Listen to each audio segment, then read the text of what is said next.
se van a enfrentar, y como adquiere este carácter internacional, también estamos hablando de que ya la falange y los españoles como de derecha tienen una idea fascista. Alemania, la Alemania nazi y la Italia, o sea la Alemania de Hitler y la Italia de Mussolini se van a aliar con ese bando nacionalista, y se van a aliar en el sentido de que les van a mandar armamento, el armamento de última generación, y después van a ir una legión alemana en específico que se llama la Legión Cóndor, va a ir a combatir a España y a pelear por el bando nacionalista España, porque es la misma ideología. Y del lado de los republicanos los va a apoyar la Unión Soviética mandando armas y alguno que otro comandante. Aquí va a haber una cosa, casi una especie de crimen de todos los países occidentales, porque lo que fue Francia, lo que fue Inglaterra, lo que fue Estados Unidos, lo que fue todos esos países que eran liberales, ellos decidieron que iban a ser neutrales, que ellos no se iban a meter al conflicto de España. Como no se metieron al conflicto de España, pues dejaron que los nazis y los italianos entraran a matar a los españoles, ¿no? Por el lado republicano, lo que hubo fue que estas ideologías, esta ideología del comunismo, esta ideología de la revolución, del anarquismo, era algo que estaba en todo el mundo. O sea, en todos los países había gente que quería eso, y se fueron a defender a España de voluntarios, a pelear contra el ejército republicano. Y cuando digo de voluntarios es que de voluntarios, o sea, no los mandaba ningún gobierno.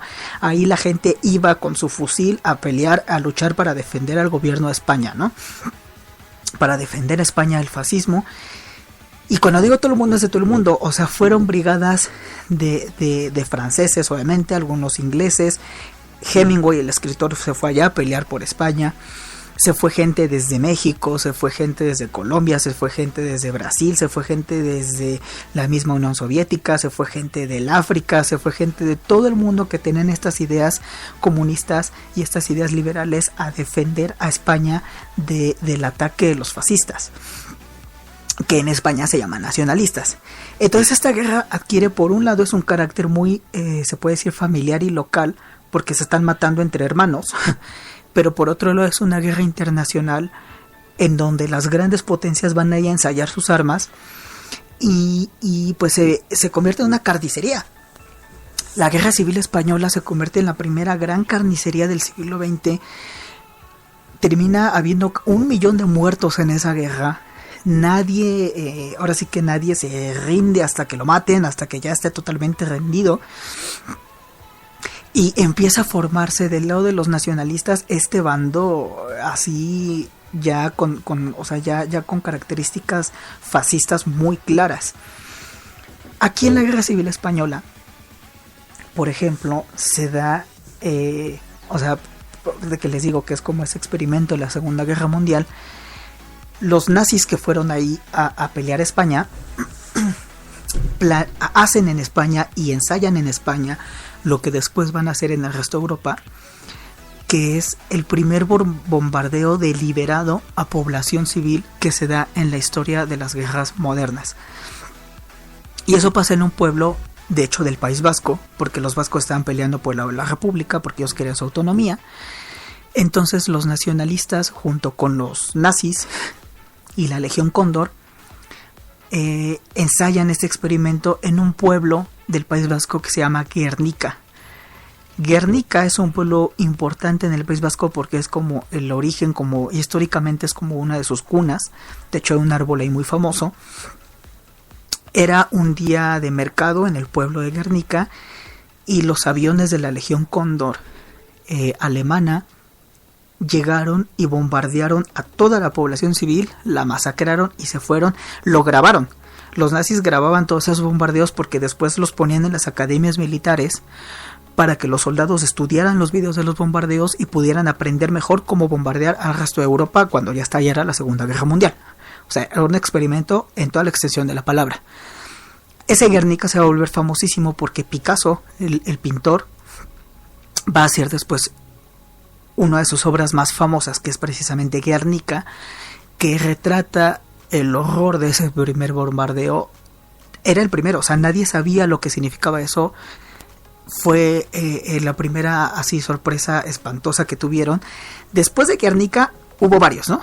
O sea, los nazis y los nacionalistas igual, después de Guernica bombardearon Barcelona, bombardearon Madrid, bombardearon el resto de ciudades españolas. O sea, eso después se convirtió en ya cosa común, ¿no?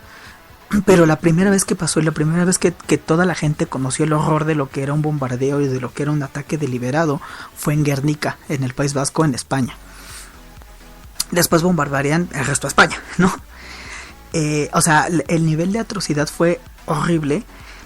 Del lado de los republicanos, tampoco es que fueran, o sea, sí era una cuestión liberal y una cuestión más progre, pero ahí todos se fueron embarrados. O sea, los republicanos también. Los republicanos se hicieron muy famosos porque pueblo al que llegaban, pueblo en el que quemaban la iglesia, quemaban el convento, la iglesia con el padre adentro, O sea, su carácter furiosamente anticlerical era amarraban al padre al altar y le prendían fuego a la iglesia con el padre adentro. Convento, llegaban a los conventos, quemaban los conventos, violaban a las monjas, mataban a los padres. O sea, el nivel de atrocidad fue parejo, fue de los dos. Aquí sí fue como una cosa totalmente brutal. Ahora también estamos hablando de armamentos ya sumamente sofisticados, de bombardeos, de rifles de repetición. O sea, esto ya era una cosa totalmente brutal.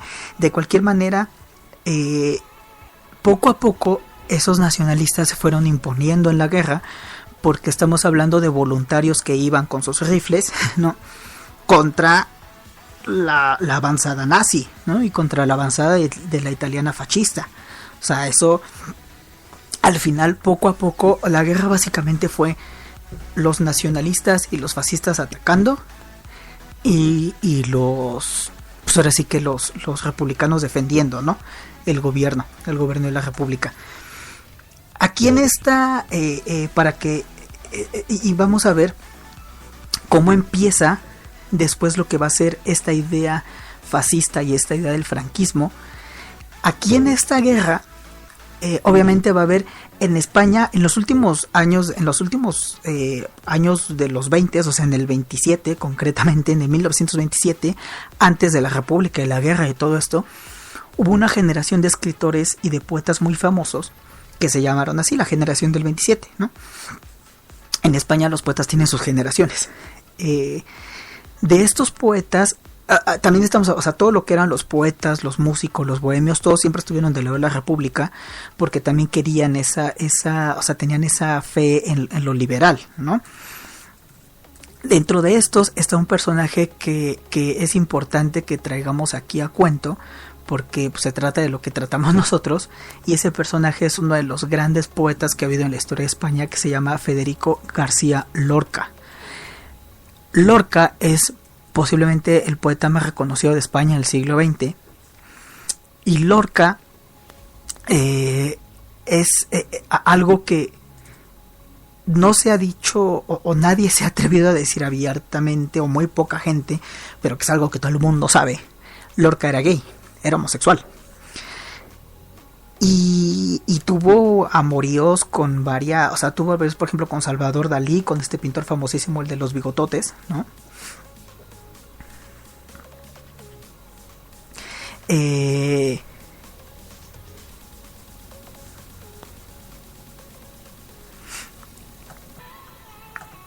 Sí.